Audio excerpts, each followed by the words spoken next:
Дэлхийн монголчууд хэмжээл радио 88.3 дэлгэн дээр суугаад харуулан сонсож байгаа хэмтээнд өдрийн мэндийг хүргэе. Улаанбаатар хотод 14 цаг 11 минут болж байна. Радиогийн 2 дугаар студиэс хөтлөгч мөөгийн хөтлөгч цэцэг найруулагч Гамболтын ангаранаар нөгөө тал нэвтрүүлгийг хүргэх гэж байна. Өдрийн мөөгийнх. За өдрийн мэнд. Баярлалаа. Нэвтрүүлгийн хамтран ажиллагчаар хайртай хүмүүсийн төлөө эрүүл байгаарай гэсэн уриатаагаар интернет эмнэлэг хамтран ажиллана. За мөн сэтгэлд хүртэл сэрүүцүүлэн GPE Air Condition хамтран ажиллана. За нөгөөдөл нэвтрүүлэг 7 хоног болгоны даваа гарагийг сансар судлал ахтруугын болон ийм болон гараа үргэлжлүүлдэг. Тэгээ ер нь бол сансар судлал дээр NASA гэдэг том байгууллага байгаад байна. Тэгэхээр энэ үдэ яг ямар учиртай байгууллага юм? Нэрээ кинон дээр л нэг л их NASA-д ажилладаг NASA гэдэг. Тийм. Тэгэхээр ер нь бол өнөөдөр яг тэр NASA-гийн тухай ярий. Тий. Аврах том компани гэдэг юм уу байгуулах ч. Сансныг бодоход бүр үнэхээр амар том юм байна. Би ч одоо ерөнхийдөө тэр нэг пуужин нисээд байдаг нэг тэрний хэсэг газрыг л NASA гэдэг юм гэж байна байхгүй. Тэгсэн чинь хараа яасан ч олон байгууллагатай.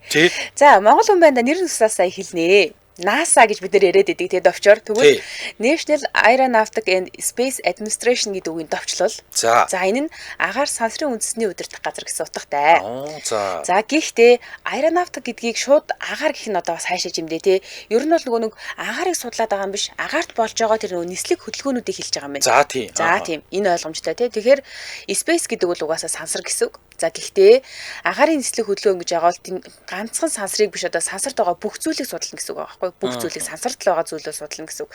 Тэгэхээр сансрын удамд байгаа бүх зүйлийг буюу сансрын уудмыг тэр чигт нь судлах байгууллага гэж бид нар NASA-г ойлгож болох нь байна. За administration гэдэг бол бид нар янз бүрээр орчуулдаг штеп. Удирдах газар, захиргаа, төв гэх мэтчил янз бүрээр тий. Тэгэхээр ер нь ингээд нийлүүлэхээр агаарын нислэг сансрын уудмыг шинжилэн судлах үндэсний төв гэж орчуулах юм бол арай дээр. За ер нь бол бид нар ийм уртаар нь хэлж ийснээс зүгээр NASA гэж аягүй амар тий. Тий. За NASA-гийн хувьд 1958 онд байгуулагдсан Америкийн нэгдсэн улсын иргэний буюу шинжилгээ ухааны зорилгоор хийж байгаа Америкийн нэгдсэн улсын сансрын хөтөлбөрүүдийг хөгжүүлнэ. За мөн аэронавтикийн болон сансар судлалыг хариуцдаг Америкийн нэгдсэн улсын холбооны засгийн газрын бие даасан агентлаг юм байна. Нэр агентлаг байх тийм байна. За засгийн газрын агентлаг. За тэгвэл NASA сансрыг шинжилгээ ухаан энх тайвны зорилгоор ашиглах ийм байгууллага. За байгуулагдсан цагаас хойш Америкийн сансар судлалын бүх хөтөлбөрүүд за Mercury, Gemini, Apollo энэ хөтөлбөрийн нислэгүүд Skylab гэдэг ингээд сансрын байнгын ажиллагаатай станц, шаттл хөлгүүдийн нислэгүүдийг бүгдийг NASA удирддаг. За одоогоор NASA олон улсын сансрын станцыг дэмжиж үйл ажиллагааг нь хамтран удирдах, арилжааны нислэгүүдийг сансар руу хөөргөж, сар руу Америкчуудыг дахин аваачих Артемис хөтөлбөр дээр идэвхтэй ажиллаж, ангар гарагийг судлах, шинжлэх, бүр эзэмших хөтөлбөрүүдийг хөгжүүлэн судалж ажиллаж байна. Энэ нөгөө Артемис хөтөлбөр гэдэг байгаа шүү дээ тий. Энд чинь нөгөө саран дээр юу өлтөө барих гэдэг төмөр зөмөн барих гэдэг бүр тендер зарлаад байгаа шүү дээ. Тий. Тэгээд NASA-гийн төв байр болохоор Америк нэгдсэн улсын нийслэл Washington DC-д байрлалт юм байна. За 25 оны 5 дугаар сарын байдлаар яг энэ NASA-гийн Washington DC-д байгаа төв байранд 2463 хүн ажиллаж байна. Төв байранд зөвхөн. За эдгээр ажилтнууд бол эрдэмтэд, инженерүүд, менежерүүд болон туслах ажилтнууд гэж орж байгаа юм байна. За тэгэхээр энэ ч нэг агентлаг гэдэг чинь дотроо маш олон байгууллагууд одоо маш олон салбарууд нэгдэж байгаа гэсэн үг шүү дээ тий. За салбар байгууллагуудыг дөрдөлд жишээлх юм бол Ames Research Center гэж байна л да. Research Center гэдэг. За энэ бол 3200 ажилтнтай. Тэгэд яаралтай тусламжийн үед дэвшилтэд шийдвэр гаргах чадварыг хөгжүүлэх зорилготой төв ингэнэ. За одоо ингээд нөгөө нэг яаралтай тусламж үзүүлнэ гэдэг чинь нэг бүр нэг том NASA-гийн хувьд бол шинжилгээ ухаан байна шүү дээ тий.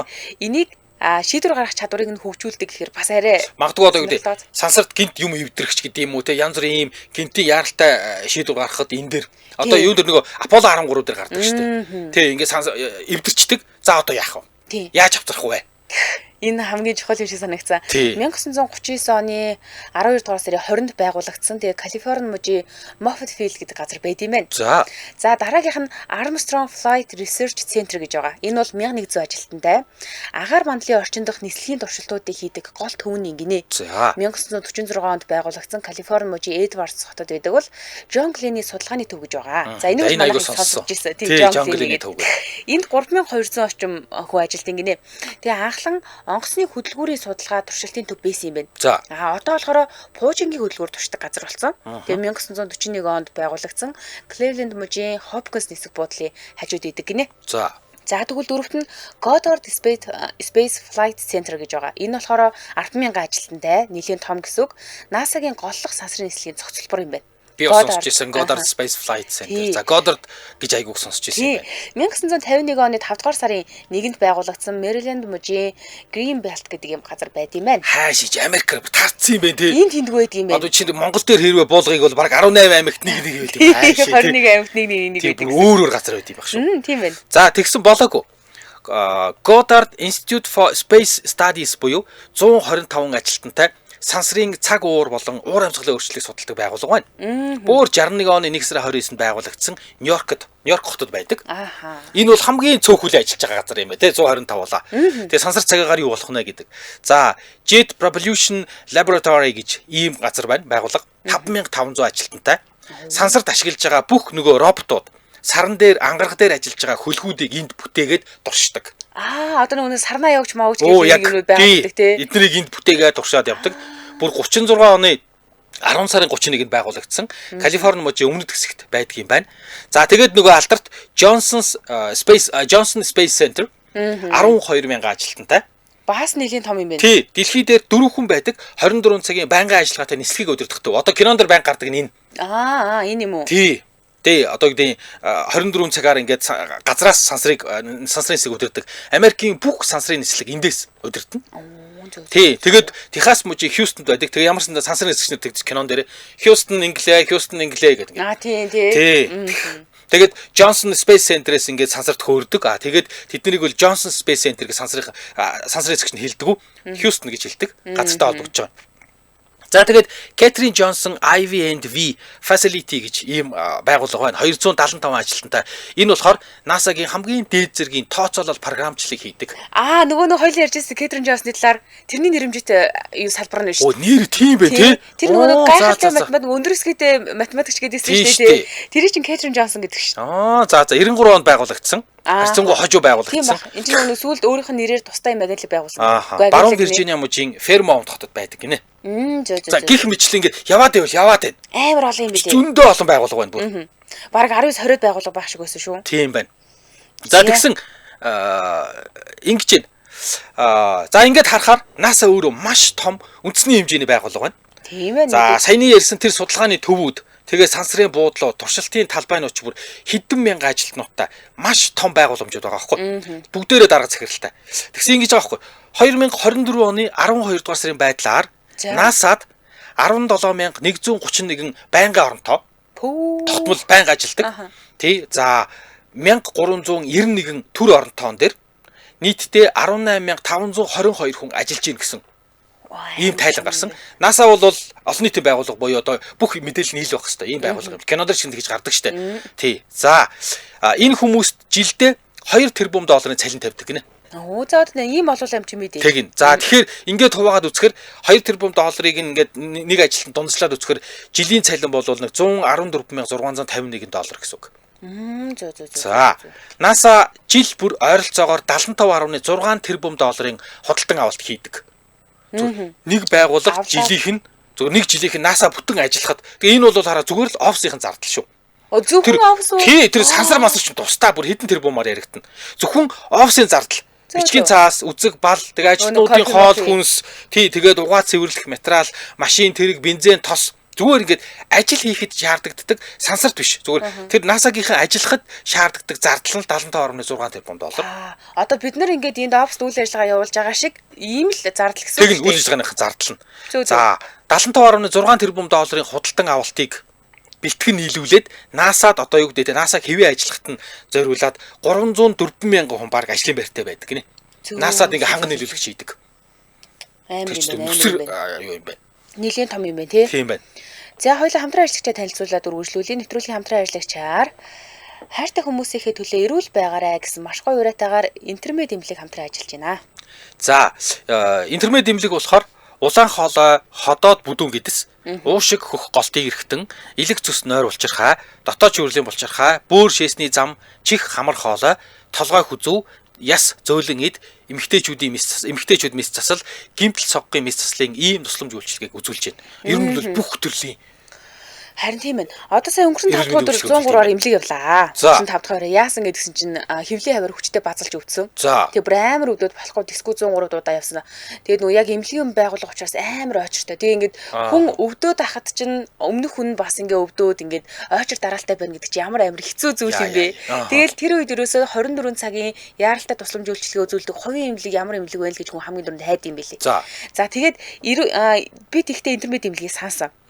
За тэгээ интернет эмнэлгийн хувьд болохоор маш олон төрлөөр ингээд нөгөө яаралтай тусламжийн ажиллаулж байгаа шүү дээ тий. Гинтэл сагаа хүртэл байгаад байгаа.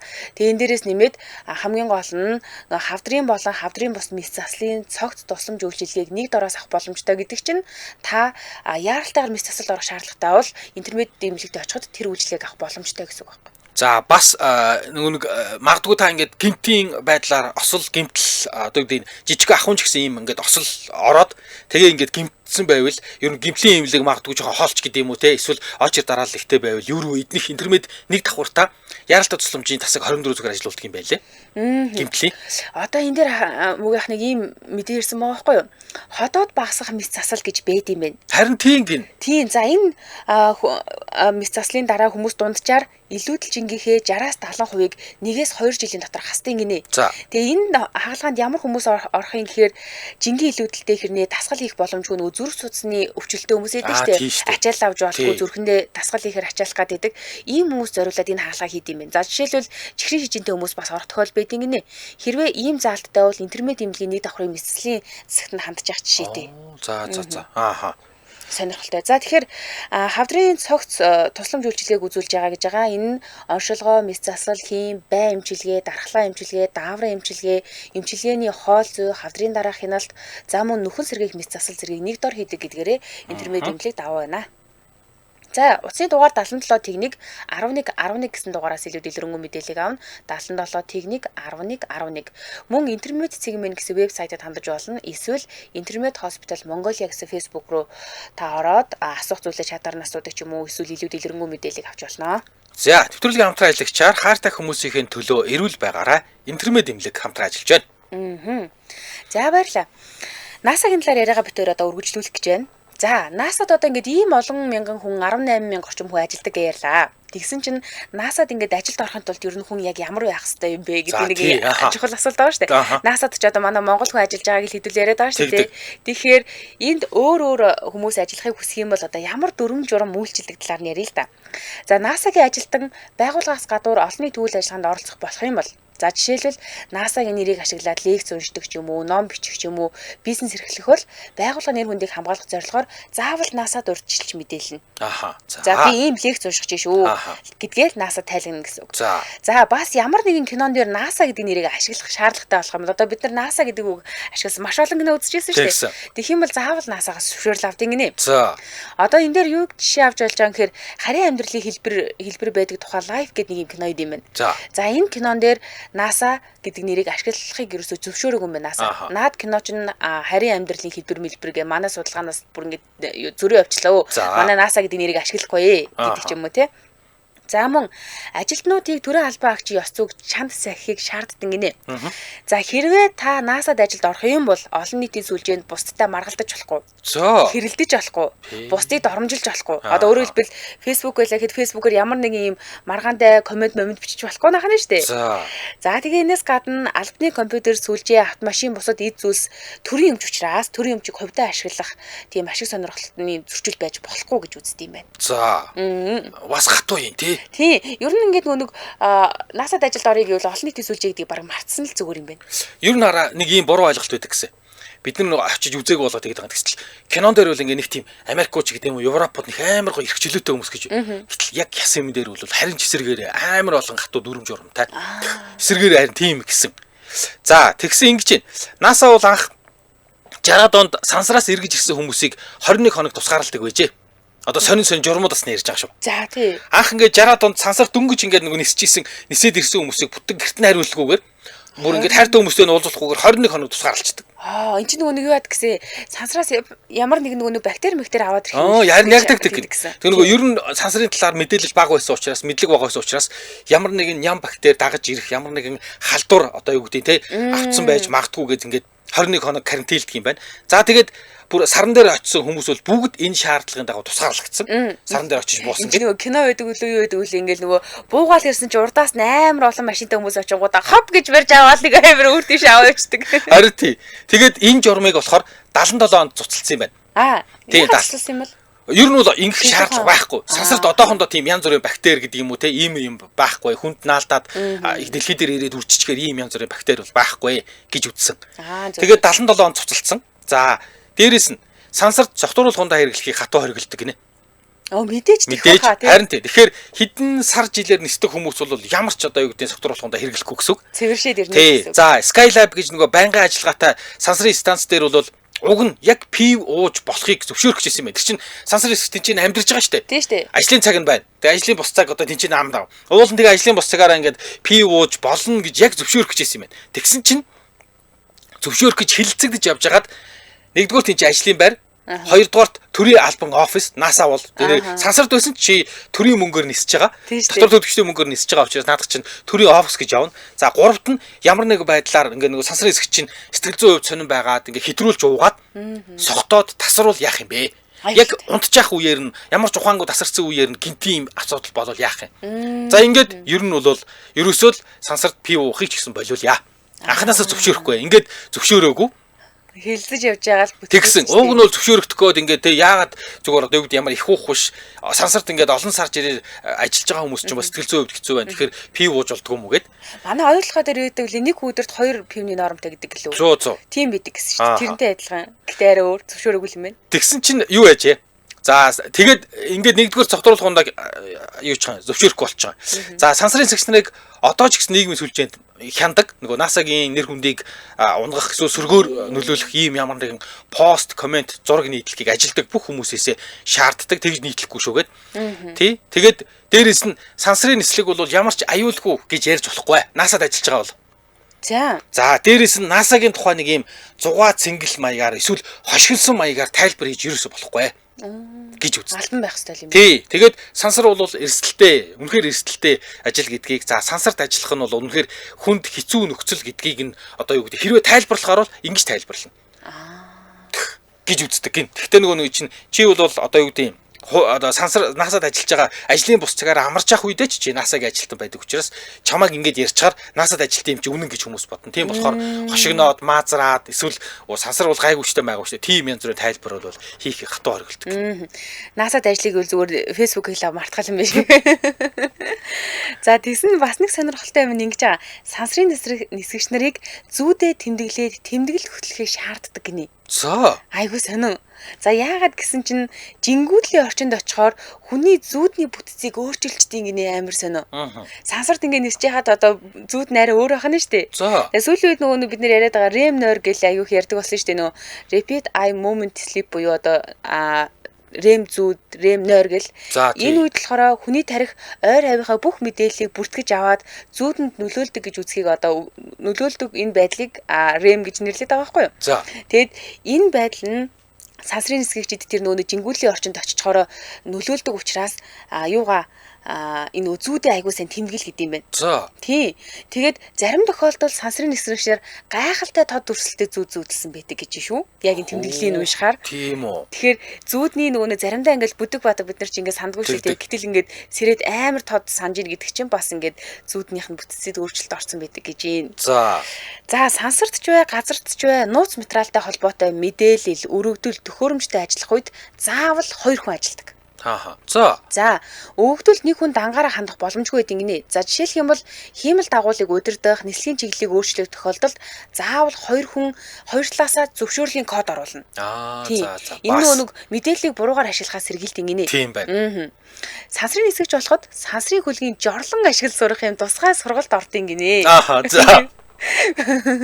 За энэ маш наривчилсан дэлгэрэнгүй тэгээд хамгийн хүнд сургалт болдог гэж байна. Тийм үү? Ер нь давхад айгүй хэцээдэг гинэ. За яагаад тийм байгаа гэсэн чинь хүн өтгөнөөр бийцсах үед жорлон ашиглаж чадахгүй бол сансрын хөлгийн бүхээгийг тэр чигтд нь бохирдуулна. Мэдээж нөгөө жингүүд лимч тэгээд ингээд өтгөн нь бас нэг хэсэг явчихна. Тий. Тэгэнгүүт яах вэ? Энд чинь нөгөө өтгөн лимчин гидсний халдвар, бусад аюултай өвчин, ням бактери тараах, нөгөө тоног төхөөрөмжүүдийг гэмтэх аюултай гэж үзэж байгаа байхгүй юу? За. Ийм учраас энэ сургалтыг заавал давж ийж сансарт нисдэг гэж. Мэдээж. Өстөд их баг. Тий. Ер нь бол ийм тоос сорогчийг вакуум системтэй жорлон байдин гинэ. Тэгээд түүнийг ашиглахад үнэхээр нарийн ажиллагаа шаарддаг гэсэн байна. Бас их нарийн тий. Амар нарийн. Тэгэхээр NASA-д ажилд орно гэдэг бол энэ шатыг давахгүй бол ерөөсөө сансарт нисгүй л гэсэн үг. За тэгээд юу яд юм бэ? Сансрын нисгч нарыг жорлон ашигласан бүртгэлийг нь тэмдэглэдэг. Бүр яг за ингээд цэцэг гэдэг сансрын нисгч тэдний өдөр жорлон бүр одоо шингэнээр бийцсэн, хүндээр бийцсэн тэдэн цагаас тэдэн цагийн хооронд тэдэн цаг минутаас тэгж бүр маш нарийн бүртгэж тэмдэглэдэг. За энэ бол нэгдүгээр туршилтын зорилгоор, хоёрдугаарт эрүүл мэндийн онцлогооны зорилгоор за тэгээ ингээд самсаргүй байдлаар ингээд сорьц дээж авч шинжилгээ хийдэг юм байна. За ингээд чэс болон өтгөний хэмжээ, найрлагаар нь сансрын нисгчдийн эрүүл мэндийг хянах зорилготой. Одоо жишээлбэл шээсний шинжилгээ аваад бид нар ч нөгөө баахан үзүүлэлтүүд гарч ирээл мэддэг шүү дээ, тийм шинжилгээ хийдэг байх нь тий. За бас ямар нэг байдлаар бохирдол гадагш алтхаас сэргийлдэг. Тий. Тэгээд ер нь бол сансрын нисгч нарыг сансарт нисгээс өмнө эрүүл мэндийн үзлэгт нэгдүгээрт оруулаад за аль нэг шүдэн ингээд нэг юм жоохон хорхоотцсон ч юм уу эсвэл бүр ингээд өрөвсөх магадaltaй байвал та сансарт нисгээс өмнө шүдэ авах бол яа тэгдэг гэсэн нэрээ. Учир нь сансарт шүдний эмч байхгүй. Шүд эмчлэх ямар ч боломж байхгүй. Тийм болохоор шүдээ эмчлүүлчихэд шүдээ авах гэдэг. За газар дээр зүгээр өссөн шүд хэдэн сарын дараа за ингээ магадгүй ядраад ачаалттай байгаад хөлгийн даралтын өөрчлөлт гэдэг юм стрессээс болоод ингээд өрөвсөх магадлал байна. Яг энэ үед ийм юм болно. Тийм учраас энэ шүднүүд чинь хэцүү юм байна. Өрөвсөж магадгүй. Эрүүлж гисэн. Ер нь бол өрөвсөж магадгүй юм байна. Ахвалж чаднасээрээ. Наа чи хүн сансарт нисэх юм байна да. Гэж бас сануулдаг гин. Гэтэ шүдний өвчин баста муухай тий. Ер нь өвдлөөч гэсэндээ за санамсаргүй тохиолдолоор ниссэн байла. Өвдлөө гэхэд эмч олдохгүй шүдний өвчнөөс хамгийн заван шүү дээ. Тий. Тэгээд сансартч бай, газар дээч бай бас нэг журам. Хитрхи халуун хоол битээ гэдэг юм байна. Халуун хүйтний халуун уу эсвэл халуун ногооны халуун? Халуун хүйтний. Хоолны чинь халуун. Одоо бүр ингээд ийм буцлам халуун шүл мэт юм уу. Тийм учраас сансарт удаан байвал ерөөс нэг халуун шүл уух юмсан гэж хүсэж ирэх юм байна магадгүй. Бүр ингэж сансарт одоо ингээд халуун ийм шүлтэй хоол идчихэж хагаад магадгүй тэр чинь нэгдүгээр халуун шүлтэй хоол идчихэж хагаад төлөгдүүл яах юм бэ? Танд тусламж үзүүлж чадахгүй. Эмчлэх боломж нь хэцүү. Дээрээс нь хит халуун ийм шингэн савлгаатай бүтээгдэхүүн сансарт буудаж магадгүй. Тэгээд ирвэл ингээ буудах юм бол нөгөө сансрын хөлгийн бүхийг чинь юм битүү байдаг. Тийм болохоор чийг болно. Нөгөө чигнээс нь бол цахилгаан хэрэгслүүд нь одоо юу гэдэг гимтэн. Тэгнь. Тийм болохоор сансрын эсгчдийг бэлтгэж эхэлж явахдаа ингэдэг. Эртгэн дас. Хоолоо халуун болгож битээ идээ. За ерөөсөө л ингээд одоо хөлдөө хоол байвал дөнгөж гисгээгээл жаврыг гаргаал. Яасан амцгүй юм бэ? Тий, тэгээ нэг юм хүүт төвтөр дүүл хоол идэх юм байна. Одоо манайхаар бол баг нэг юм зөөг гэх юм уу. Бүлээнээс арайч хүүт. Тэгээ ер нь нэг тийм бүлээн. Тийм нэг бүлэвтер хоол. Бүлэвтер хоол идэх. Хоолоо битээ халааж идэх. Шүлтэй хоолыг өлбис идэх гэдэг хэвээр муухай тий. Тий, тэгээд ер нь бол нэг шүлтэй хоолч нэгт баг идүүлэх нь баг. Тий, угаасаа ер нь эдний хоолыг нөгөө гэл хэлбэр шахчдیں۔ Гэсэн шүү дээ. Өдөрт авах нөгөө илчлэгийг нь тооцоол мэ. Уурга нүүрсөөс өөхтөөс бүгднийг нийлүүллээ. Нэг юунд хэлээ. Гэл нь шахлаа тэгээд нэг юм одоо нөгөө цэцлэгнүүр шиг маягийн юм ингээл идээд явчих юм шиг л шүү дээ. Харин тийм шүү. Тийм. Тэгээд ер нь бол хоолчин бол халуунаар иж болохгүй. Тэгээд эртгэн дас гээд газар дээр сансарт нисгээ бэлдэж явах та тэгж хоолоо идэж сурчтیں۔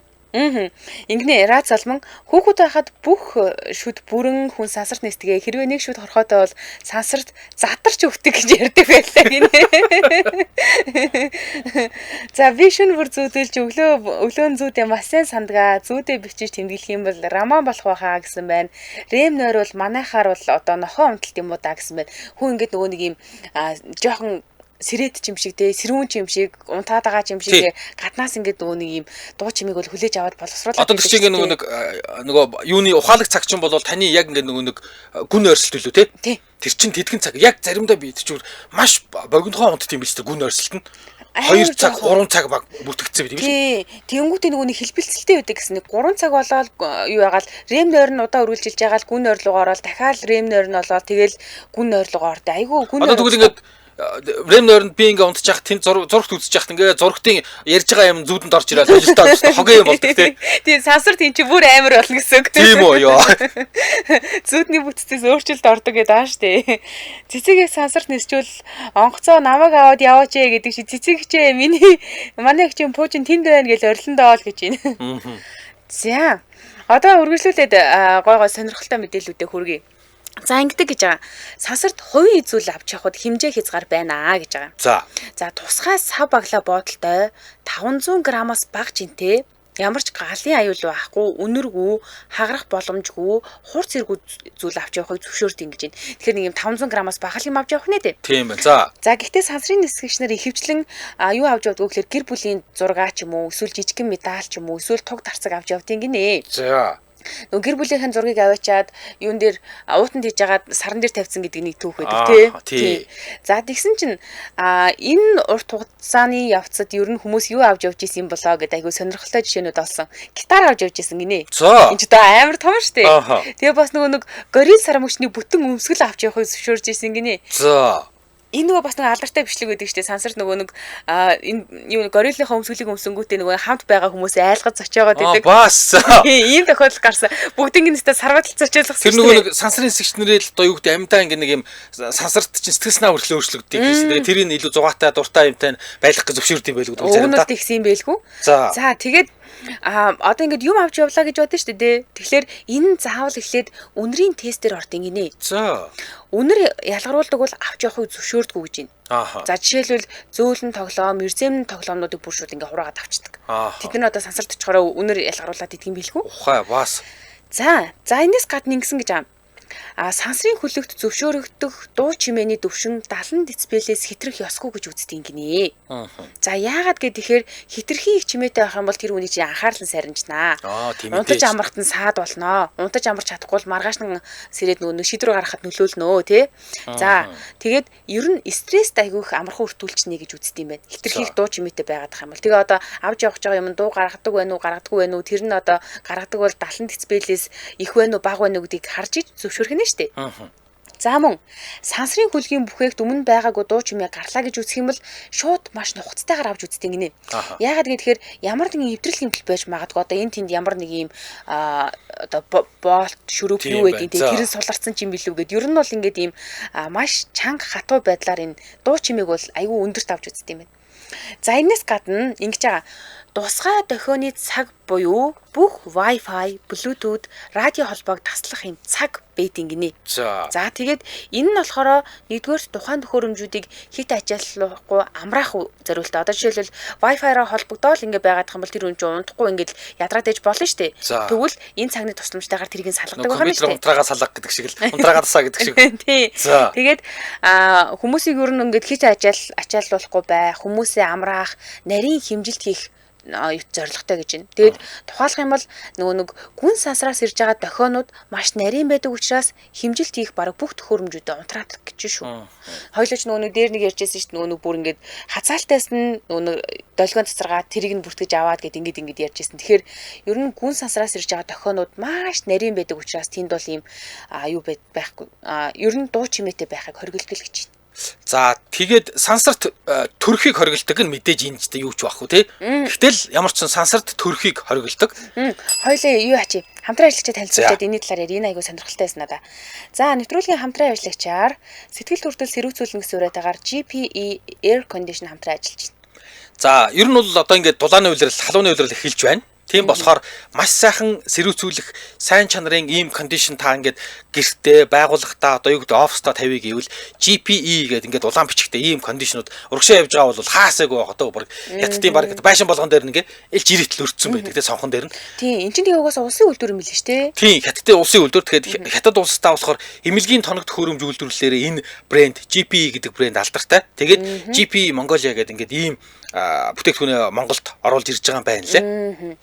За тэгэхээр таны ажил, гэр, офис, албан тасалгаа, гараж, агуулга, фитнес, хүнсний дэлгүүр, караоке, ресторан, галт тогоо зэрэг юм өрөө тасалгаанд сэрүүн таатай байдлыг бий болгоно гэж байгаа. Энэ караокены өрөөнүүд бүр бүгдэнд нь нэг GPS сурлуулаасаа гэхгүй юу? Хөөе, караокены өрөөнд. Айгу бүгд байдаг нь өдөр чинь ойрлоод байж байгаа юм чи бахав тий. Үнэн штэ. Олоолаа орчхоор бүр айгу хэцүү л байдаг штэ. За, эднийг ингэж байгаа юм бол энэ GP гээд юу болохоор кондишн болохоор наана мөнгөн шүүлтүүр, идэвхтэй нөөц төрөгчийн шүүлтүүр, био шүүлтүүр, бүр витамин С шүүлтүүртэй. Тэгэхээр эн чинь юу гэдэг англиэр нөгөө бид нар зүгээр ингээд нэг юм сэрүүцээд авах биш, зүгээр ингээд нэг жоохон дулаахан юм байх биш. Бидний намсгалж байгаа агаарын чанарыг сайжруулж өгч байгаа гэсэн үг байхгүй. Агаарыг амар олон дахин шүүж байгаа. 4 давхар шүүлтүүрээр шүүж байгаа гэж хэлж болох нь шүү дээ. Тий, тэгээ мэдээж баталгаат хугацаа 1-2 жил өөрөөсөө яг найдвартай, хурдан, олон жилийн туршлагатай инженер техник ажиллаж таны юунд ч очиод эхлээд зөвлөгөө өгнө. За хэдэн метр квадратын те ямар газар юм гэж тэгээд за тэгвэл ийм хүчин чадалтай ингэж сэрүүцүүлэх ийм кондишн танаа дээр таах юм байна гэд тэгээд угсраад үйлчилгээг нь үзүүлнэ. Тийм. Өрөө тасалгааны air condition 16-аас 36 м талбай сэрүүцүүлэх хоёр төрлийн кондишнийг санал болгож байгаа гэж байна. Тэгэхээр яг бид нөгөө нэг дур мэдээд за суйрлуулъя нэгийг авъя нэтэрэг гэхээс илүү эхлээд хандах нь те тэгээд зөвлөгөөг авах нь.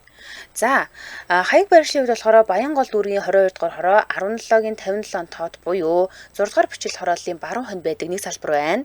За 2 дугаарх нь Чингэлтэй дүүрэг 5 дугаар хороо 11 дугаар байрны нэг тоод буюу нисдэг машины 100 урд байна. Одоо энэ нөгөө нэг сарны титэм билүү нарны титэм жилүү тэнд идэг гэсэн үг шүү дээ. Тийм байна.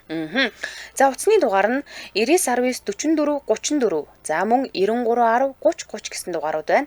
Энэ дугаараас илүү дэлгэрэнгүй мэдээллийг аваад за мөн GPE Mongolia гэсэн Facebook хуудаснаас илүү дэлгэрэнгүй мэдээллийг авч танилцаа зураг хүрэг хараад тэндээс гой зөвлөгөөг аваад эргэж холбогдож болох нь байна.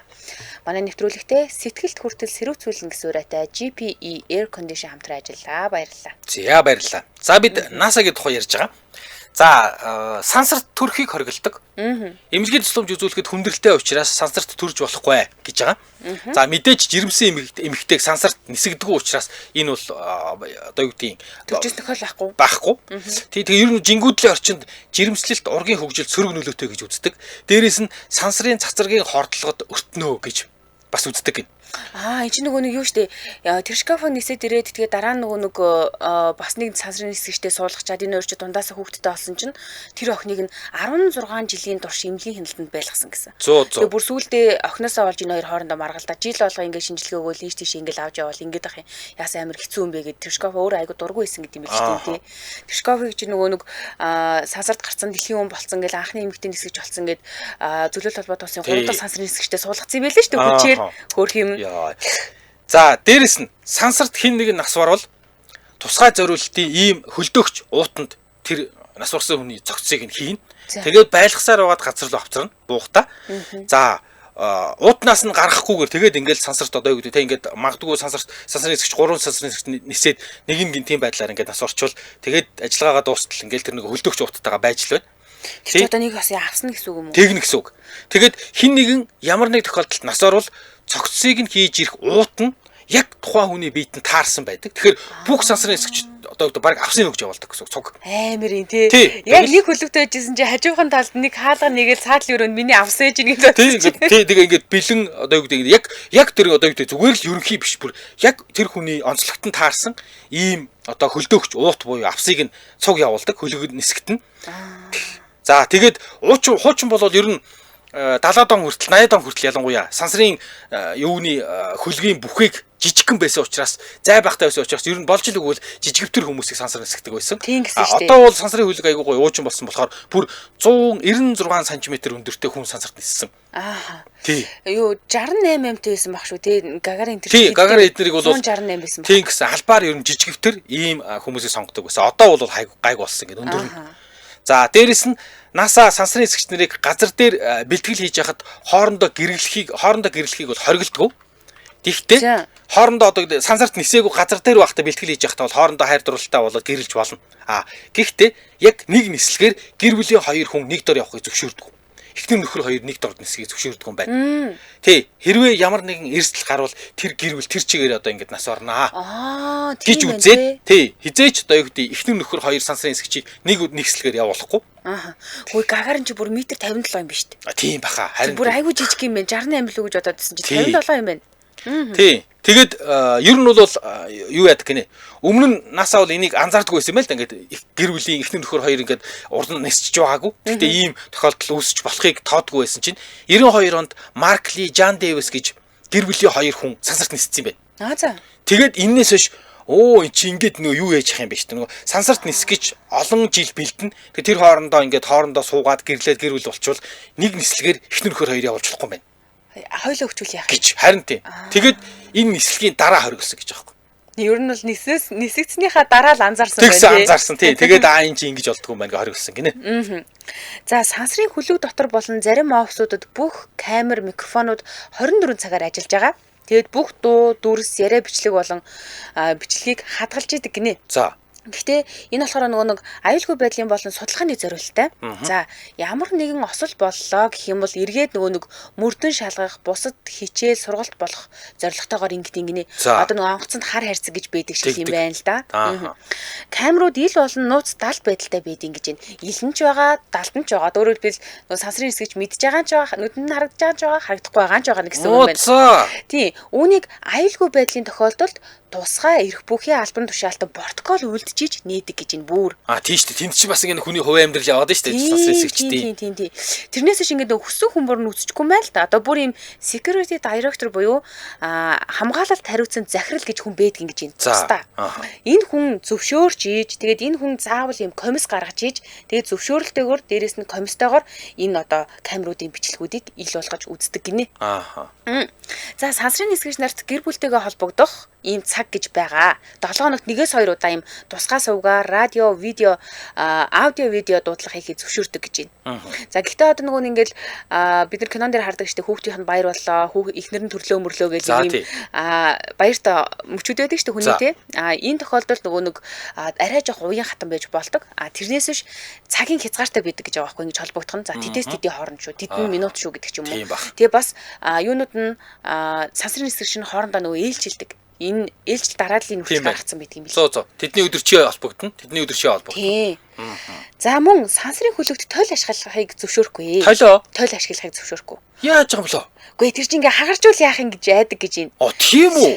Тийм сансарт гараад ингээ хагарчлаа гэж бодохоор жингүүдлийн орчинд ингээ амар олон өрөмүүд нь эн тентхийн нөгөө төхөөрөмжний завсраар орж гацаадаг ч юм уу те эсвэл ямар нэг юм очиж зүсдэг ч юм уу эсвэл нөгөө нэг нарийн утас муцыг очиж гимтээдэг ч юм уу те иймэрхүү зүйлүүдээс болоод тойл ашиглахыг зөвшөөрдөггүй. Тэгээд толны оронд сайтар өнгөсөн металл тойл ашиглахыг зөвлөдөг гинэ. Одоо хагардггүй гэсэн үг те. Тийм. Тэгээд газар дээр байхдаа ч гэсэндээ энд нь тасах гад ийм одоо шилэн тойл ашиглахгүйгээр ийм металл тойлтаар гэж бүр тасгадаг гэж газар дээр багтана. Зөө. За ингээд айгүй сонирхолтой юм байна. NASA-д ажилд орно гэдэг чинь ер нь айгүй хэцүү юм байна штэ. Ер нь тийм. Мэдээч. Зарим тийм байна. За Ганаа Төмөр-Батрын коммент өгөөшья. Оросын сансрын нисгэгч арх авч яваад жингүүдэлтэй орчин дууж чадаагүй үлдээснийг нь дараагийн нислэгийн багийнхаа олоод лонхон амандаа зууж дагдснаасаа зохиулж хуусан төгөө юм бэлээ. Орсоо дарга болоод архиа уудгаа гэж гинэ. За Америкийн Gemini хөлөөгт суугаагаараа явж ирдэг байсан. Шууд суугаагаараа бие засна унтна гинэ. Одоо гэхдээ юм өгчөөд бүр айгуу гоё явж. Сараа ванч гэдэрч асууж байгаа юм. Сансарт кекстэж болд юм болов. Гэхдээ тэр талаар хайсангүй. За энэ дөрөд манай нэвтрүүлгийн өндөрлөх цаг болсон байна.